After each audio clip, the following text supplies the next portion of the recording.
Morning. तर आज बहिणीच्या नवीन घराचं उंबरठा पूजन होतं. तसं तर वास्तुशांती होती आज, बट ॲक्च्युअली काम आवरलं नाही इंटेरियरचं, त्यामुळे ते पुढे ढकललं गेलं. मम्मीने इथे भाकरी बनवल्या, मी चवळीची भाजी बनवून घेतली, जेवण केलं आणि इथे रेडी झालो. मी आज मॅक्सी ड्रेस वेअर केला, कारण का तर मला गरमीचं राजनंदिनीसोबत जमणार नव्हतं साडी नेसणं. इथे आठवडी बाजार होता, थोडंफार साहित्य खरेदी केलं जे काही लागणार होतं आणि मग निघालो.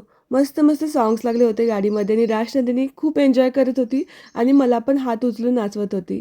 तिचे पप्पासुद्धा आले होते आणि त्यांनी सरप्राईज दिलं होतं आम्हाला. त्यामुळे राजनंदिनी जाम खुश झाली आणि त्यात काकांनी मस्त मस्त चॉकलेट्स आणले होते, तर मग अजूनच जास्त खुश झाली होती.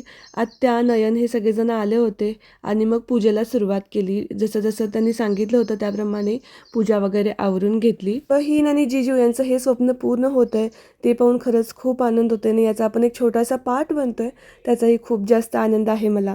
तर इंटिरियरचं काम अजून बरंचसं बाकी आहे, आता होईलच लवकर पूर्ण.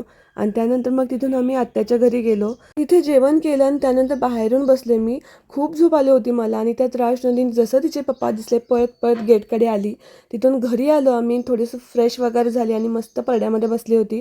एक शूट होतं ते आवरून आमची कार घेऊन आम्ही पुढे आलो होतो आणि इतक्यात पावसाचं वातावरण झालं आणि लगेच राजनंदिनी बाहेर पळून गेली होती.